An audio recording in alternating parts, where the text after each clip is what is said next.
महाराज जैसे आप देवी के मंदिर में कुछ मिठाई लेकर जाते हैं ना, तो थोड़ी सी मिठाई अगर आप देवी के मंदिर के लिए लेकर गए हैं, कई लोगों की आदत में रहता है कि देवी के मंदिर में तुम जो मिठाई लेकर गए उसी में से हिस्सा निकालकर हनुमान को दे देते हो, उसी में से हिस्सा निकालकर भैरव जी को दे देते हो। बोलो यही करा कि नहीं करा? यही करा ना। अब ईमानदारी से बोलो,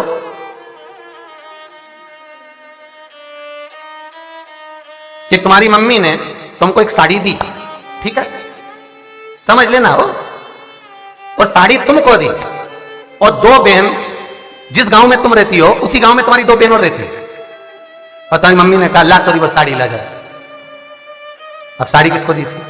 तुमको। साड़ी मंगवा के उसके दो टुकड़े और कर, और टुकड़े कर कर वो दोनों बेटियों को दे दिए। तुम्हें कैसा लगेगा जम के बोलोगे? अच्छा लगेगा? शिव महापुराण की कथा कहती है, अगर शंकर की उपासना करने जा रहे हो, देवी की उपासना करने जा रहे हो, राम की उपासना करने जा रहे हो, कृष्ण की उपासना करने जा रहे हो, भवानी की उपासना करने जा रहे हो, आप यदि किसी भी रूप में माता के मंदिर में, गणेश के मंदिर में, शिव के मंदिर में, जिस मंदिर में जा रहे हो, अगर लड्डू का 4 भाग आप गणेश जी के लिए लेकर जा रहे हो, 4 लड्डू अगर आप देवी जी के लिए लेकर जा रहे हो, तो आपके मन में यह भाव होना चाहिए घर से निकलते समय कि मुझे एक हिस्सा, थोड़ा सा, एक लड्डू अलग बांधो जो भैरवनाथ को दूंगी, एक लड्डू अलग बांधो जो मैं हनुमान जी को दूंगी, एक लड्डू अलग बांधो मैं श्री गणेश जी महाराज को दूंगी। क्यों?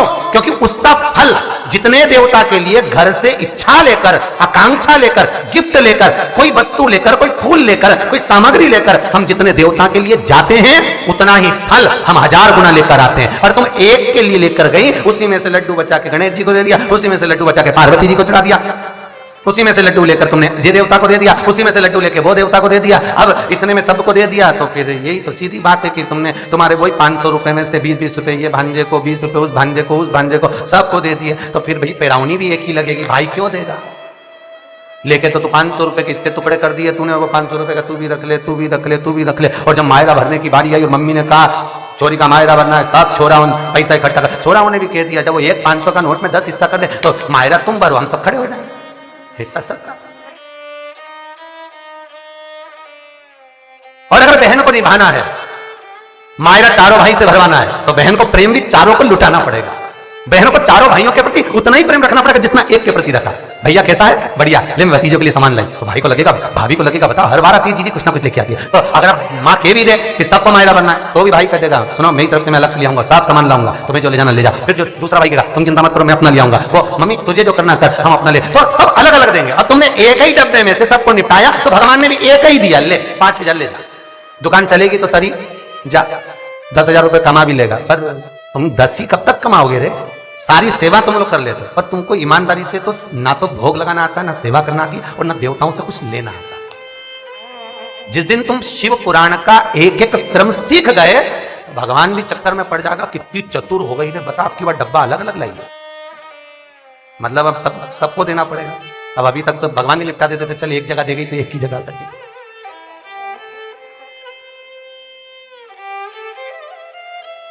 भगवान भी तो सोचे,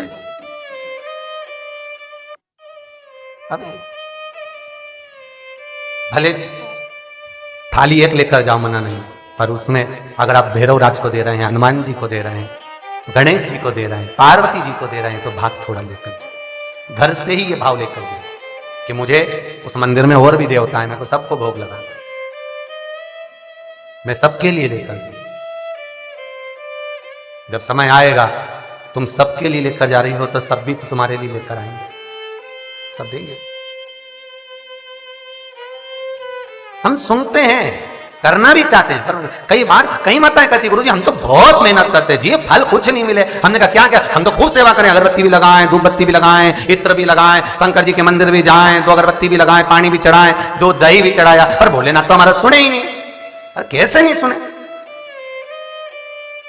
उसके बराबर साधारण, उसके बराबर सरल कौन? चाहे पार्थिव शिवलिंग का निर्माण करो, चाहे घर के अंदर शिवलिंग रखो, छोटा शिवलिंग का निर्माण होना चाहिए। हाँ, अगर किसी मंदिर का निर्माण हो रहा है, किसी मंदिर में प्राण प्रतिष्ठा हो रही है, किसी मंदिर में शंकर का शिवलिंग विराजमान हो रहा है, तो जो जजमान शिवलिंग का निर्माण, जो जजमान प्राण प्रतिष्ठा कर रहा है, जो जजमान प्रतिष्ठा करने के लिए बैठा है, उस जजमान के 12 उंगल से बड़ा शिवलिंग होना चाहिए। अगर मंदिर में शिवलिंग है, कहीं बाहर अगर शिवलिंग है, तो यजमान जो पूजन करे उससे 12 उंगल बड़ा शिवलिंग। हाँ, 12 उंगल से और बड़ा शिवलिंग होगा तो वो कोई दिक्कत नहीं है, उससे फल ही मिलेगा। पर मंदिर के अंदर देव पूजन के लिए जो मंदिर बनाए जाते हैं उसमें 12 उंगल से अगर नीचे का शिवलिंग होता है तो वो श्रेष्ठता नहीं देगा।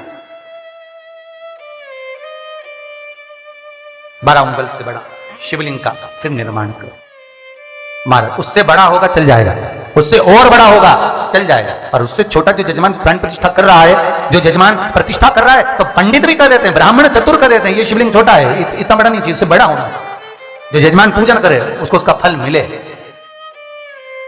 उसको पुण्य फल प्राप्त। जब भी तो आप लोगों को हम बारंबार कहते हैं कि आप लोग जो भी उपाय करते हो वो घर में कर लेते हो, आपसे कहते हैं मंदिर में जाकर करो। मंदिर में जाकर करोगे तो शिवलिंग जो बड़ा स्वरूप का होता है वो अधिक फल देने वाला है। अगर मान लो दुख कटता ही नहीं है, दुख कट ही नहीं रहा, मान लो कोई ऐसा दुख आ ही गया कि वो कटने का नाम ही नहीं ले रहा, बहुत हार चुके हम जिंदगी से, वो कट ही नहीं रहा, थोड़ा ठीक होता फिर दुख आता, फिर ठीक होता फिर दुख आता, तो शिव और शक्ति का स्मरण करो। बेलपत्री के पेड़ के नीचे जब भी घी का दिया लगाने जाओ तो 2 बाती एक ही दिए के अंदर, एक चावल का दाना उसमें डालकर अपनी कामना कर कर फिर जलाओ। 3 या 4 सोमवार करके देख लो क्या जा रहा है। अगर मान लो कोई दुख ऐसा है कि वो कटने का नाम ही नहीं ले रहा है, कट ही नहीं रहा है, कभी कुछ तकलीफ कभी कुछ, तो बाबा का शिव और सती का शिव और पार्वती का शिव, शक्ति का शिव, अन्नपूर्णा का स्मरण कर कर लगाओ। जिस मंदिर में भगवान सज धज के बैठ जाए उस मंदिर में 1 लोटा पानी चढ़ा के बता देना तुम, कभी राम जी को, कृष्ण जी को, देवी जी को, देवता जी को, किसी मंदिर में, यही तुम्हारी शिवजी नारायण के जितने मंदिर है किसी भी भगवान के ऊपर जरा पानी चढ़ा के बताना। केवल एक देवता ऐसा है, शंकर भगवान आराम से बैठा है, जब फ्री हो जाओ लोटा भर के ले आना, उंडेल के चली जाना जा। पर लोग इतने आलसी, घर से पानी ले जाना भी बंद कर दिया। मंदिर का ही लोटा, मंदिर का ही पानी और मंदिर का ही शंकर। शंकर भगवान भी मन में सोच रहा है आई काहे को, तेरे घर ही आ जाता, इतना भी कष्ट काहे को करा, ये भी कष्ट काहे को करा, वहीं पहुंच जाता। शास्त्र रीति कहती है, हिंदू धर्म कहता है, पहले के जमाने में वास्तु दोष नहीं होता था, पहले के जमाने में पितृ दोष नहीं होता था, पहले के जमाने में काल सर्प दोष नहीं होता था। क्यों? क्योंकि घर में से, रसोई घर में से 1 लोटा पानी लेकर जाते थे और शंकर भगवान को ले जाकर चढ़ाते थे। जब रसोई घर में से पानी जाता था तो परिंदा जो मटका होता है वो पितरों का स्थान होता है, पितरों का पानी ले जाकर घर में से लेकर जाते थे तो घर का वास्तु दोष और पितृ दोष दोनों पानी में लेकर जाते थे और शंकर को चढ़ाते थे, तो दोनों दोष घर में नहीं रहते थे। आज के जमाने में मंदिर का ही लोटा, मंदिर का ही पानी, मंदिर के शंकर को चढ़ा दिया, और इतनी होशियार, इतनी चतुर, मन में सोचे मैंने बहुत पुण्य कर दिया। शंकर भगवान पहुंचे, सोचे काय का पुण्य करे, ढोंग करे जबरदस्ती का, काय का पुण्य करा, सजज किया ही ना, पल्लू मल्लू ली चढ़िया झोटा तैयार मैयार होकर पानी भरे उंडेल किया जाए। शास्त्र कहता है अगर मंदिर का लोटा लिया है तो 1 रुपए मंदिर के लोटे का, 1 रुपया जो पानी लिया है उसका, जिसने भरा, उसकी मेहनत, उसकी लाइट जो जली उसका, ये 2 रुपया पहले दान पात्र में डालो, फिर मंदिर में से पानी लो, फिर मंदिर का लोटा लो, फिर चढ़ाओ, तो पुण्य की प्राप्ति। किसी की भी लगी लगाई थाली मिल गई, आंवले के पेड़ की पूजन करने गई थी, बड़ के पेड़ की पूजन करने गई थी, थाली लगी लगाई मिल गई, सिर पे पल्लू ले लुआ के सब चढ़ा चढ़ू के बोझ जाए, और जिसकी थाली बेचारी वो सोचे सामान कहां गया, तो वो चढ़ा के गई, बता, और क्या पुण्य मिलेगा, काय का पुण्य मिलेगा। भगवान को पाना है, निर्मल मन सो मोहि पावा, मोहि छल छिद्र कपट ना बा। भगवान को ये नहीं चाहिए, मतलब ही नहीं भगवान। देवराज श्री शिवाय नमस्तुभ्यं, श्री शिवाय नमस्तुभ्यं, श्री शिवाय नमस्तुभ्यं।